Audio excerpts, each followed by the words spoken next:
โอเคเอาอันนี้ซื้อขนมมาฝาก ให้เด็กน้อยไปกินเด้อเอาเลยบ่แม่นสิกินเบิดเด้อลูกแบ่งไปกินมื้ออื่นเด้อเด้อไปกินหลายมื้อโดยเอาเดี๋ยวสิหยาดขนมกันเลยเบาลี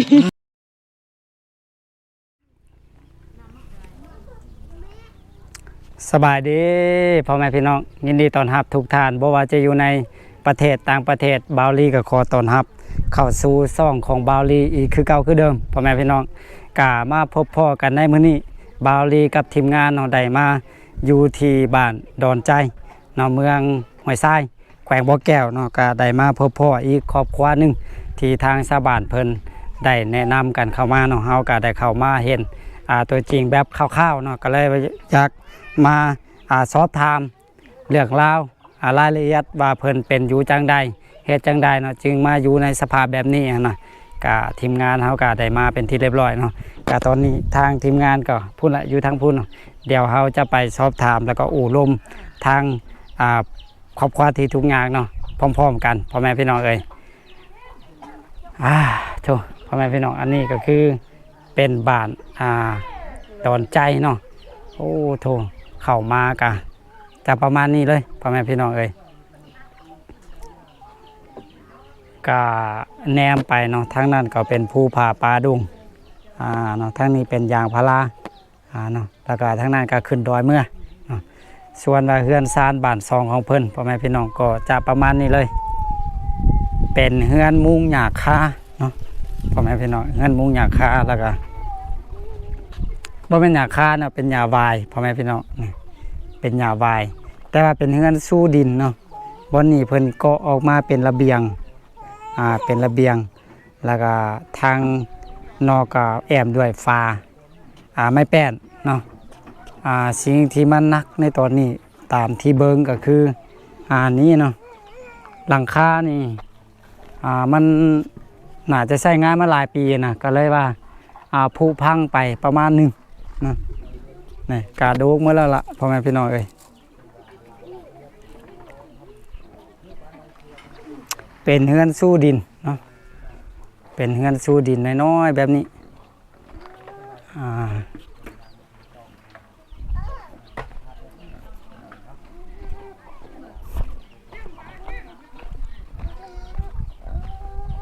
กะลองยางอ้อมรอบนั่งเนาะว่าเฮือนที่เพิ่นอยู่เป็นลักพ่อแม่พี่น้องนักหน่วงสมควรเลย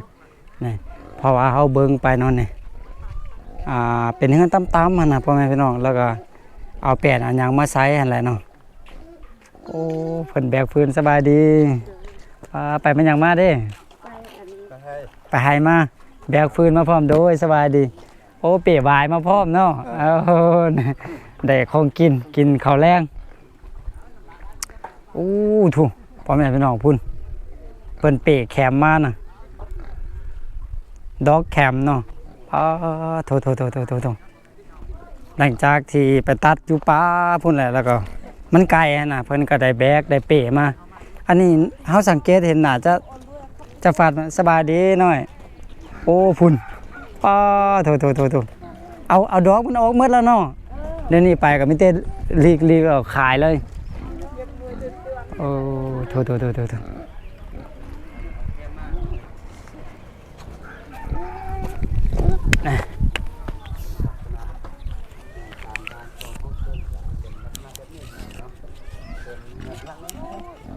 กับเทียงให้เทียงหน้าก็ประมาณนี้เฮือนเพิ่นเนาะก็อันนี้น่าจะเป็นบอนเฮือนครัวเนาะเพิ่นเฮ็ดสู่ดินอันนี้น่าจะเป็นบอนนอนเนาะก็เลยยกพื้นขึ้นหน่อยนึง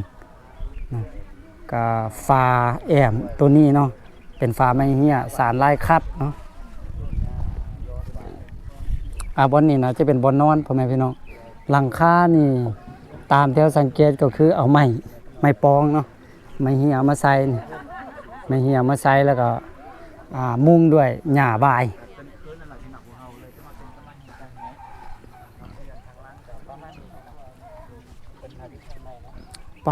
ถูกพ่อแม่พี่น้องนี่สงสัยมันต้องหัวพ่อแม่พี่น้องนี่เพิ่นใส่ยางเนาะใส่ถุงยางแล้วก็เป่าถุงยางเป่ามาใส่เพื่อบ่ให้ เวลาฝนตกมาน้ำฝนบ่ลงไปหั่นน่ะ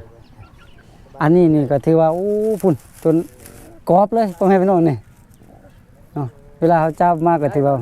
โดยสบายดี โดยสบายดี โดยป้ากูคิวเบิ่งแม่อันนี้นี่ แม่นโอ้ตา จ ก น แดด จนกรอบหมดเลยนี่ ผ่านผ่าผ่านฝนมาหลายปีเนาะ โอ้นี่อันนี้ก็คือหลังคาเพิ่นนั่นน่ะมันหัวเนาะน่าจะหัวแล้วเพิ่นเอาเป่าไปใส่ เอาทุ่งยางต่างๆเนาะ แม่น ไปซ่อนไว้บ่ให้หัว เพราะว่าบ่อนนี้หั่นเป็นบ่อนนอนนะ อืม ตัวนัก ไป หน่วง ไปลมเอ่ยไปนั่น โดย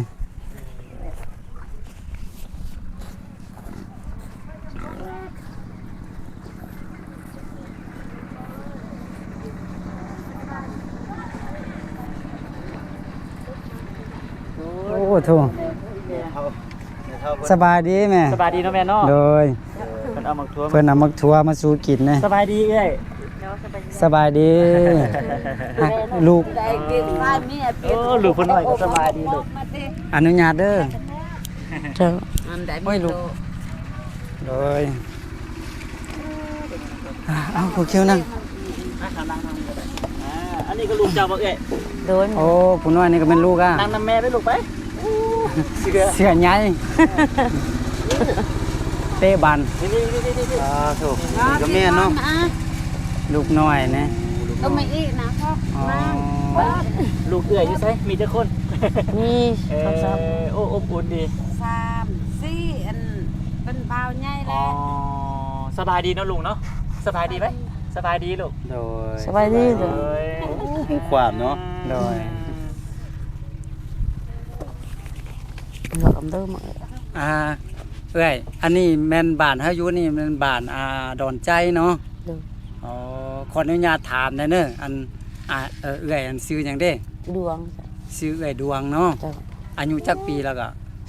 35เลย 35 ปีอ่ะ เด้อ สัมปูดอย 35 สัมปูดอย สำเฮา โอ้ สัมปูดอยพอดีเลย โดยอ๋อแล้วอันนี้แมันเฮือนเจ้าเนาะ โดนนี่ล่ะ อ๋อเฮาอยู่แบบนี้มาจักปีแล้วเด้ ปีนึงก็ยังบ่ฮอดจ้ะ เนาะแล้วอนุญาตถามได้แล้วอันผัวเด้ผัวไปทางไหนเด้ ผัวน้องก็เอื้อกับทิมแล้ว อันนั้นบ่เอาแล้ว โดย ป้ากันแล้ว โดย ป้าโดนแล้วบ่ ผู้หนึงละปาโดนแล้วผู้หนึงก็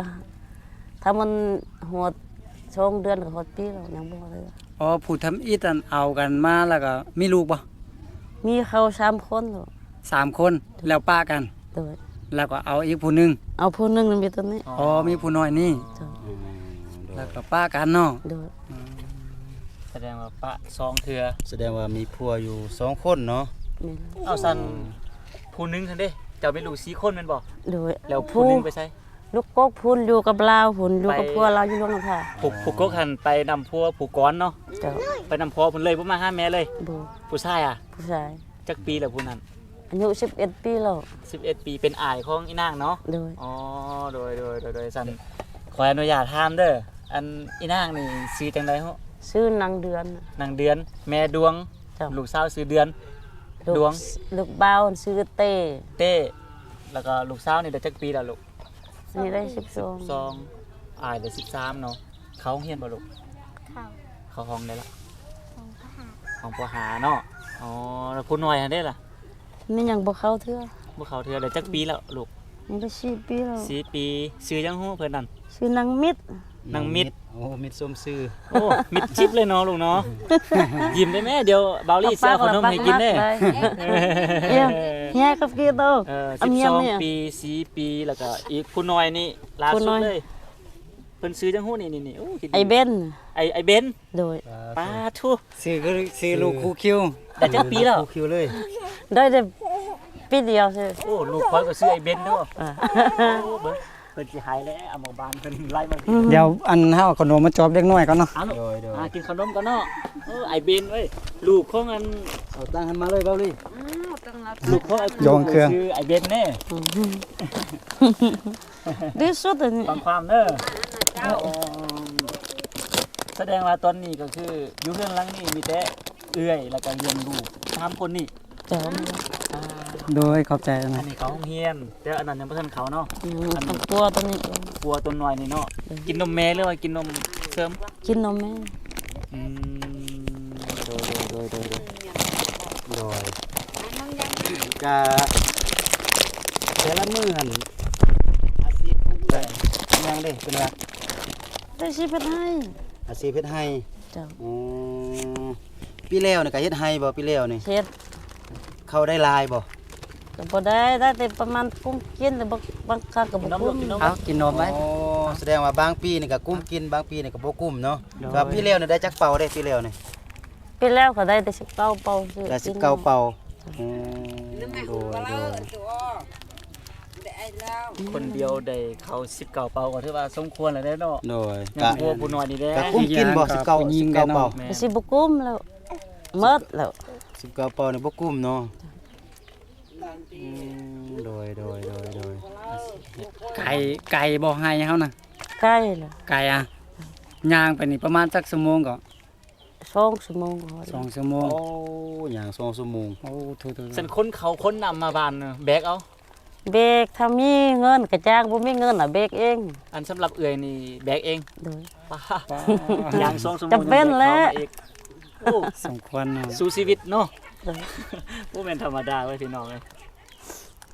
แล้วอันดินที่เฮาเฮ็ดให้นี่มันของเฮาอ่ะหรือว่าแนวใดก็ ของบ่แม่นของเฮาของพี่น้องเขา ของพี่น้องอ่ะ โดย เอาเพิ่นให้เฮ็ดเนาะ เจ้า โดยอ่า แต่ละมื้อนี่มักพาลูกกินหยัง กินแต่ผักกิน เก็บผักเก็บหนออยู่อันป่าเพิ่นมากินอ๋อโดย กับเป็นซีนเป็นปลาแบบนี้ได้อันเฮาเอามาให้ลูกกินน่ะ เคยมีอยู่บ่ ถ้ามีเงินก็ซื้อบ่มีเงินก็กินผักกินน้อยผักกินน้อย แล้วอันการซอกเงินซอกค้ำนี่เฮาเฮ็ดแนวใดก็ซอกแต่ละมื้อน่ะซอกเงินน่ะ ก็ซอกจ้างแต่แถวบ้านแต่ไปปันไกลก็บ่ได้เม็ดเล็กน้อยนี่เด้ อ๋อ บางมื้อก็ไปบางมื้อก็บ่ได้ไปอยู่กับเล็กน้อยนี่ โดยว่าจะไปไกลก็บ่ได้ครับไปนี่ต้องได้กลับมานะจะไปนอนคือคนอื่นนี่บ่ได้นะไปตอนเช้าแล้วก็ตอนแรงก็ต้องกลับมานะเพราะว่า แก้กัน ผู้ น น้ ม อย บ่ได้ที่เด็กน้อย กูดอยแก้ให้น้องแม่กูดอยอยู่ โด ไกล ยมาให้แก้ให้มั้ย อันขอถามได้เอื้อยหั่นเป็นชนเผ่ากึมู่อ่ะ บ่ชนเผ่าเด้อแม่ทั้ง ชนเผ่าละเมดอ่ะโอ้ละเมดนี่โอ้คันเอื้อยปากละเมดนี่เขาบ่ฮู้เลย แม่น กูดอยฮู้ติกูดอย ละเมียดนี่วะ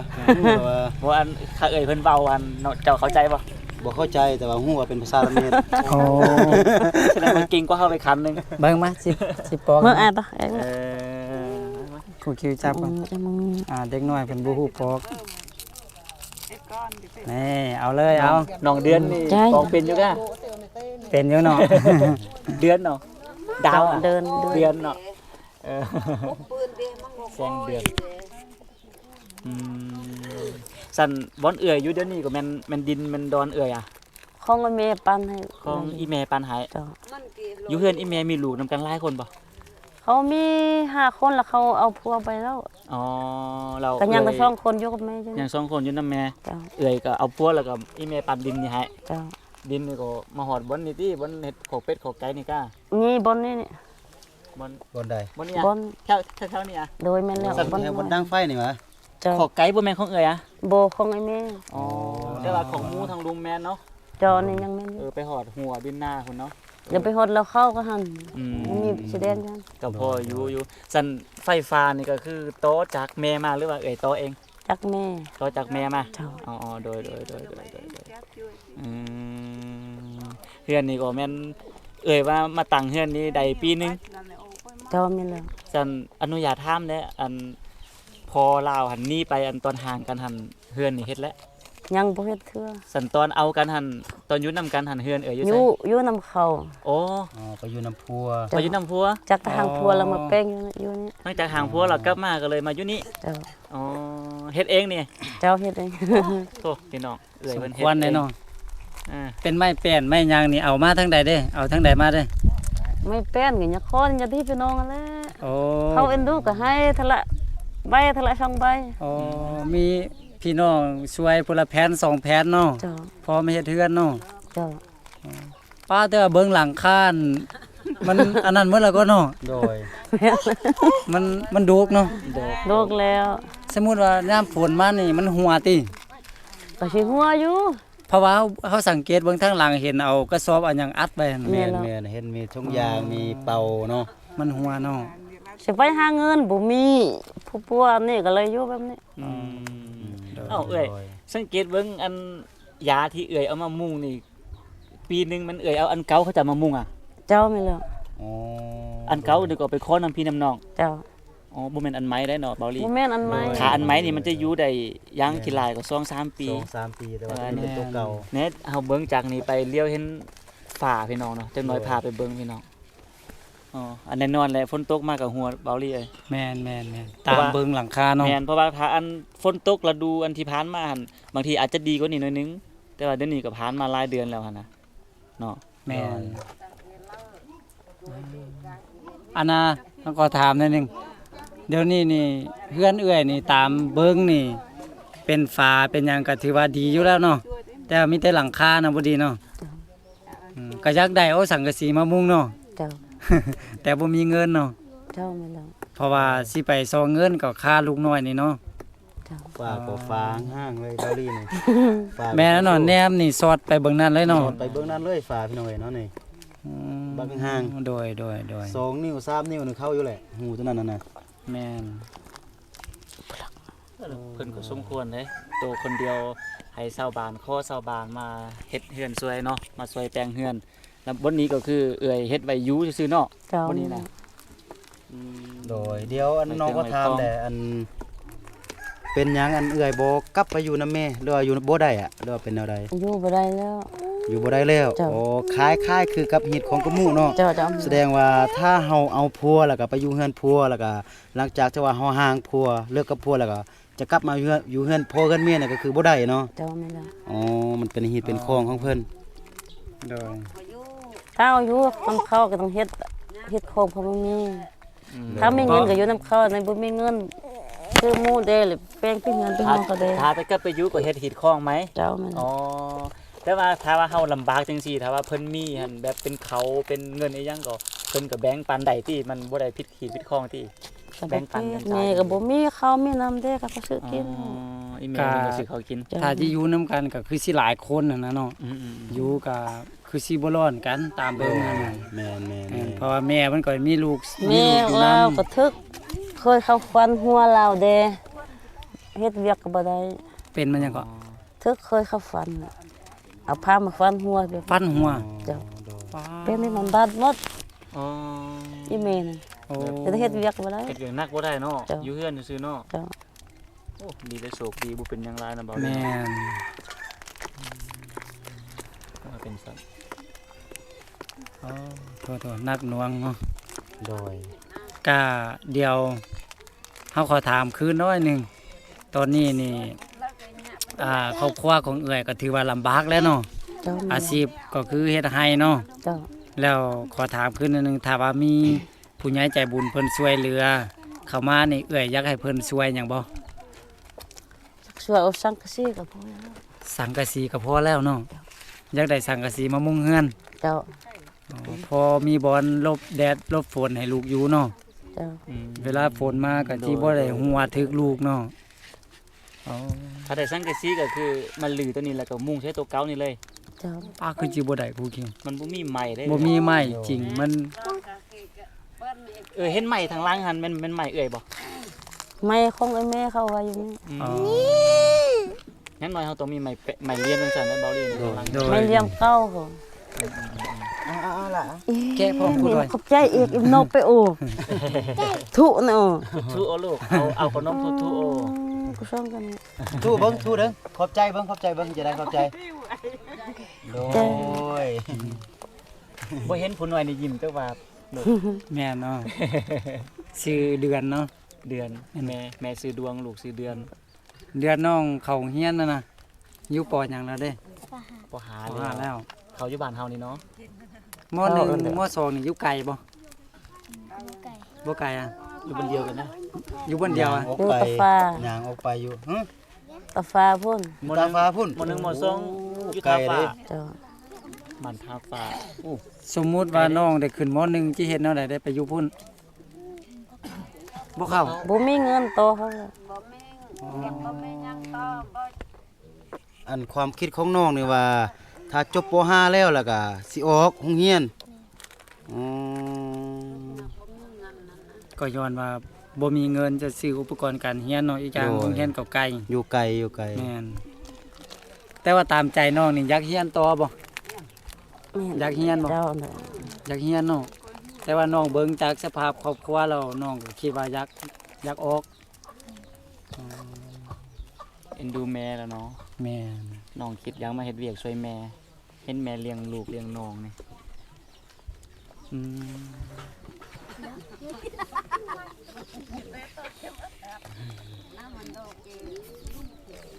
ก็ลำบากเนาะเบิ่งเพิ่นก็โอ้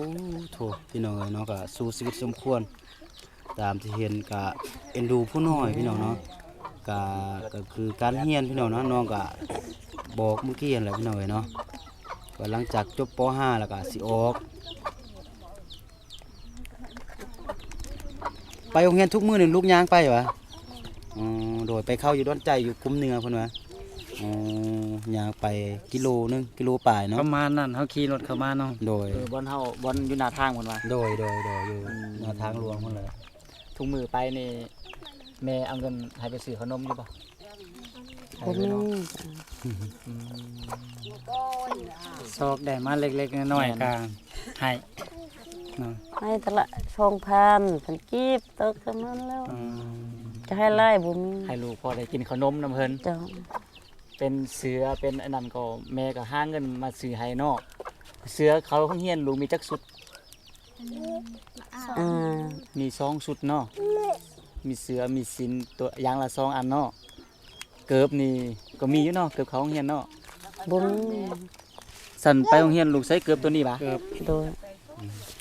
โอ้พี่น้อง ขาดแล้วก็เนาะ ขาดแล้วมันไม่ขาดแล้วนะ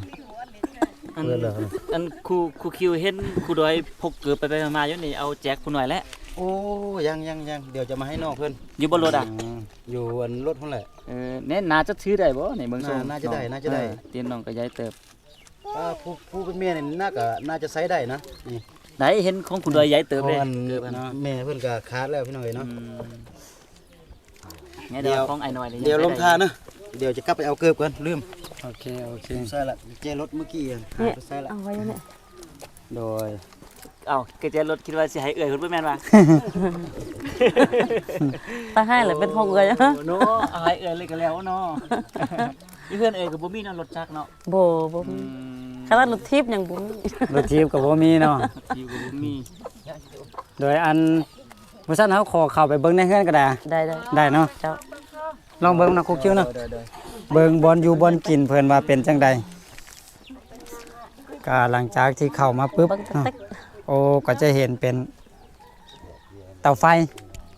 เอ้ยแกไว้ แต่ว่าเพิ่นก็จัดแจงเป็นระบบระเบียบอยู่ได้ครูคิว งงอันนี้ เนาะ ๆเอารีไม้ถุงยางมาใส่ให้ แม่นเนาะ กันบ่ให้คนลง จะเห็นถุงยางนี้บนหันก็เป็นเตาเนาะ แม่น อ๋อเบิ่งนี่เป็นซองออกไปทางนอกเลยเนาะ แม่นเอา ถ้าฝนมานี่ก็อู้บ่เหลือเลย เดี๋ยวพ่อแม่กันเบาลี่บอลรับบอลนอนบอลอยู่เพิ่นก็ประมาณนี้คือประมาณ3เมตรก็บ่พอเนาะประมาณ2เมตรกว่าเนาะ แม่ กว้างๆ2เมตรกว่าพี่น้องผ้าเสือก็มีอยู่นี่ ซอง 2ตัวแล้วก็นอนนำกันอยู่4แม่ลูกเนาะ โดย ก็ตอนนี้นอนได้จังไดพี่น้องอบอุ่นอยู่เพราะว่าลูกก็ยังน้อยอยู่หั่นน่ะแต่คือบอลอยู่บอลกินมันก็ค่อนข้างแออัดอันนึงเนาะบอลใบ ถ้า เกลือ หากว่าลูกใหญ่ขึ้นมาเนาะก็ แม่น ขับแคบ อันนี้มัน กระเสือก เขา แม่นแล้วในทั้งนี้เพิ่นก็เฮ็ดบอลไว้เครื่องเอาไปตั้งหากเนาะ บ่งบอกถึงเพิ่นมีการจัดสรรปันส่วนที่ดีเด้ แม่น เนาะบอลอยู่บอลกินถึงว่าเพิ่นสิได้น้อยเด้อเอ้ยเพิ่นก็แบ่งสวนคักๆเนาะบาลีเนาะ โดยนั่นล่ะ ในบาลีบ่แม่นทางผิดได้ครบเอ้ยเพิ่นนี่ บอลไว้เครื่องกินเนาะโอ้แจ๋ว เจียว แม่บอลไว้ถ้วยไว้บวงอืม ก็มีน้อยๆเนาะ แม่นอันนี้น่าจะเป็นตุกเพิ่นใส่น้ำกินเนาะ ถูกใช้น้ำบอลไปตักตะกี้มัน อันนี้มันยัง กุ้งเห็นอันตะกี้เห็นลูกสาวเพิ่นเอามาเด้ โอ้กุ้งใหญ่ก็เนาะ กุ้งห้วย กุ้งห้วย แต่ว่าตัวใหญ่เติบ แสดงว่าหาอยู่หากินค่อนข้างสบายอยู่ได้เบิ่งทรงนี่ แม่นเบิ่ง เห็น โคตรเจ๋งโอ้แน่ๆ ปูกุ้ง ๆโอ้ กุ้งห่วย แต่ว่าตัวใหญ่สมควรเนาะ แม่น ก็อันนี้เป็น สารบ้านซอง บอนที่เพิ่นไว้เครื่องควบคุมกินต่างๆเนาะแต่ประมาณนี้ ก็เครื่องกรองเลยเพิ่นก็โอ้โหเป็นระเบียบ ๆโอ้ไปเกือบไม้บ่ลูก ผู้ดอยเอาเกลือมาให้ พี่น้องคุณเอาเกลือมาให้น้องแล้ว อันนี้ของลูกบ่แม่นเอาแล้วแม่นเอาแล้วมักบ่มักเนาะ อันนั้นของอีเมเนาะ อันนั้นของเอื้อยเนาะ ใช้ได้อยู่บ่ ได้จ้ะ ได้อยู่เนาะ เอาไปเปลี่ยนแทนตัวเก่านี่แล้วว่าตัวเก่านี่ยังใส่ได้ก็เอาไว้ถือไปเก็บผักคักเนาะ ตัวนี้ถือไปโรงเรียนได้อลูกเด้อ เจ้า ดีได้อครูดอยเพิ่นได้ซื้อติดรถมาเนาะพี่น้องเนาะเอื้อยเห็นอีกุ้งอยู่ในหั่นไปเอาทางใดมา อยู่น้ เอื้อยไปสอนน่ะ ำบ่เอ้ยไปเก็บอยู่น้ำมันจักเขาเป็นจะได้มั้ง ไปเก็บอยู่น้ำ มันออกมาว่ามื้อนี้ เจ้า เอ้ามันอันนั้นที่อัน เอาทางใดมาได้เอ่ยนี่น่ะ อยู่น้ ไปเอาอยู่น้ำพุ่น จ้ะ เฮ็ดจะได้เอามาเฮ็ดจะได้ ผู้ด ไป อย เอา จับออก ำ มา จัก เลย เอามือจ้ะ เอามือจับบ่ใส่วิ่งบ่ใส่มันหยังเฮ็ดจะได้เอามือจับมันอยู่ที่นี่แล้วก็เอามือจับงมแบบนี้เลย เจ้ามีแล้ว บ่แม่นว่าปืนมายินมาเอ่ยเลย บ่ได้ถือ นี่เลยไปงมอยู่ในน้ำแบบนี้เลย มีลายปานนี้ ตะกี้เขาอยู่ในยังบ่เห็นดีเนาะ อู้ได้หลายเติบพี่น้องเนาะนี่ กุ้งล้วนๆพี่น้องเนาะ ปกตินี่เห็นชาวบ้านเขาเอาวิ่งเอาหยังไปสอนเอาเอื้อยเอามือจับได้บักลายเนาะ แสดงว่าบ้านเฮาอุดมสมบูรณ์เติบเลยเนาะหาอยู่หากินพอสบายก็เอื้อย สบาย หาปูหาปลาเก็บผักๆเนาะพอมีเนาะอ๋อโดยนำไล่ทางล่างเฮือนเอื้อยหั่นมันนำอิหยังก็ ตัวนี้เป็นคกตามแจวเอ้ยหวะนี่ เมียนแล้ว พี่น้องนี่ พบกับแก้ว บ่ธรรมดาเลยพี่น้องเนาะนี่แตกหมดแล้วพี่น้องนี่ เลิกชาติผูกก็ชาติ นี่ถ้าเป็นคนนี่ก็พิการน้อยหนึงแล้วคุกนี่มันแตก เขาโมหลายเทื่อแล้วบ่ได้ ของโมหลายเทื่อแล้ว แม่เห็นอันเอื้อยเพิ่นเอาแคมมาอีก เนาะนี่ก็ดูมันได้เนาะอันนี้ไปตัดเองอะแกแค่มา เจ้ามีแล้ว โอ้เพิ่นขายกิโลเท่าไหร่เด้ ฮัลโหล15 โล15,000 ก็เริ่มเฮ็ดมื้อนี้แล้ว เอื้อยไป ใส่งานอยู่บ่น่ะ ฮะ หมอตัวนี้เอ้ยก็ยังใส่งานอยู่บ่หมอกลัวจะใส่งานอยู่เนาะแตงกินก็ยังแตงอยู่เนาะตัวนี้เนาะเอาไปบำบัดน้อยหนึงน่ะนี่น่ะ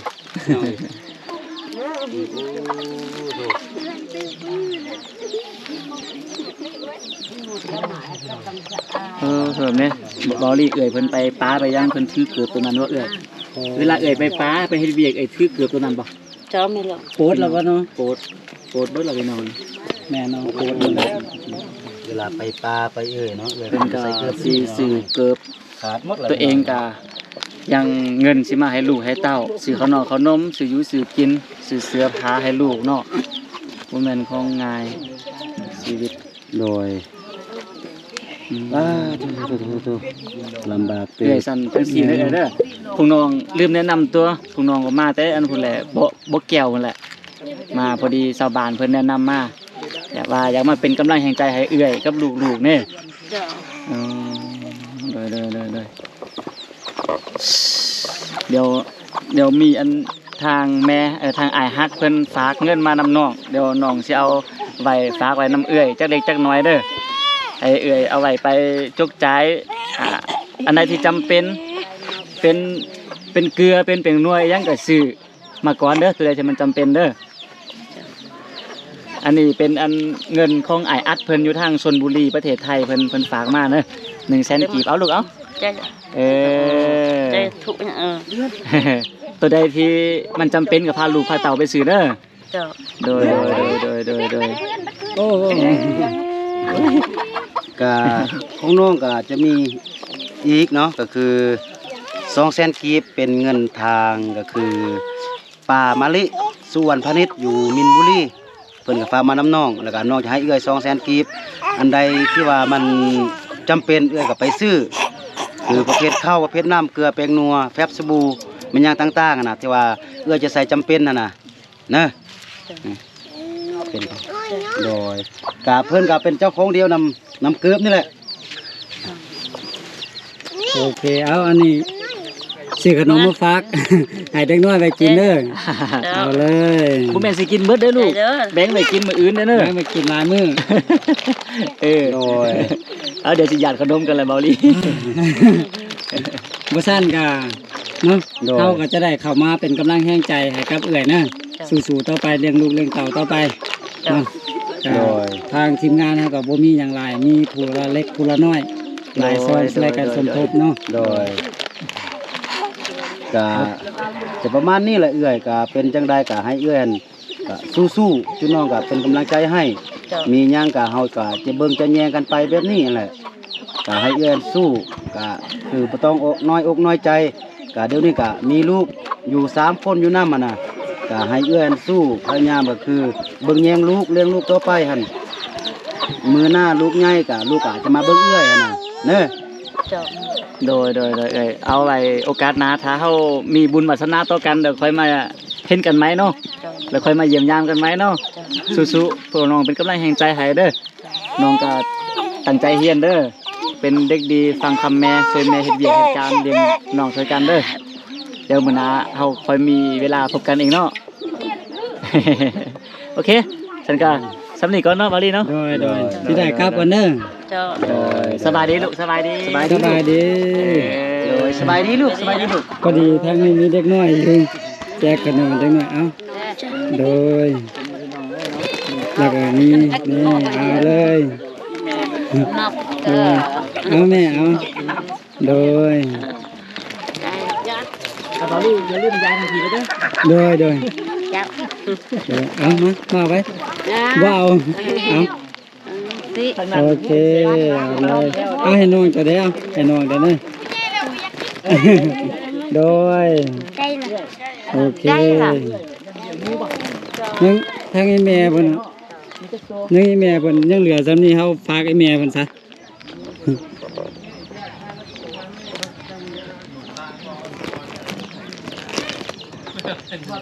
โอ้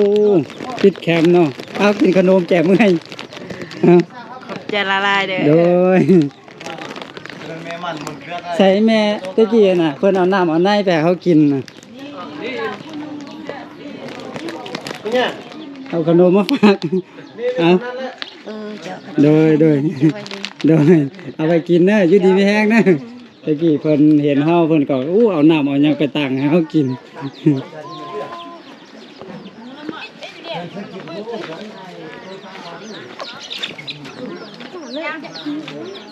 ก็เป็นอันสำเร็จเสร็จสิ้นเนาะพ่อแม่พี่น้องเอ้ยโถ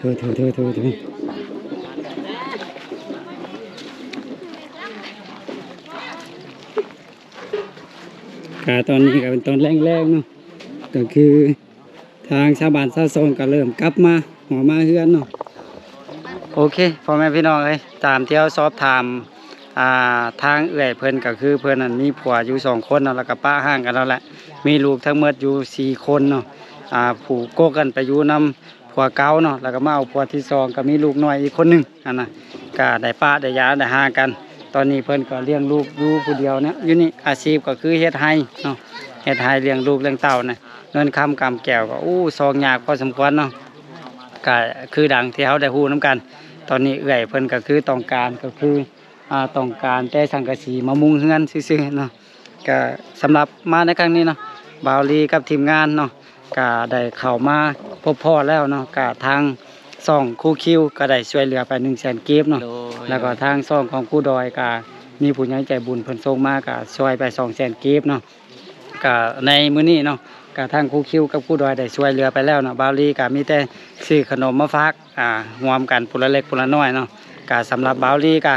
ต้องขอขอบคุณขอบใจทางผู้ใหญ่ใจบุญรวมทั้งซ่องครูดอยครูคิวเนาะแล้วก็ทางซ่องของบ่าวลีคือเพิ่นได้ฝากเงินมาให้บ่าวลีซื้อขนมติดรถติดรางเนาะไปทุกที่ทุกบอนมีบอนแจกก็คือแจกกันไปเนาะก็ต้องขอขอบคุณขอบใจทางผู้ใหญ่ใจบุญขอให้เพิ่นจงอยู่ดีมีแรงอยู่ดีมีสุขร่ำรวยสุขภาพร่ำรวยเงินทองเนาะนอนหลับก็ขอได้เงินหมื่นนอนตื่นก็ขอได้เงินแสนแบนมือก็ขอได้เงินล้านเนาะสาธุโอเคสำหรับคลิปนี้ทางทีมงานเฮาขอตัวลาไปก่อนแล้วพบกันไหมเนาะสบายดี สบายดี สบายดี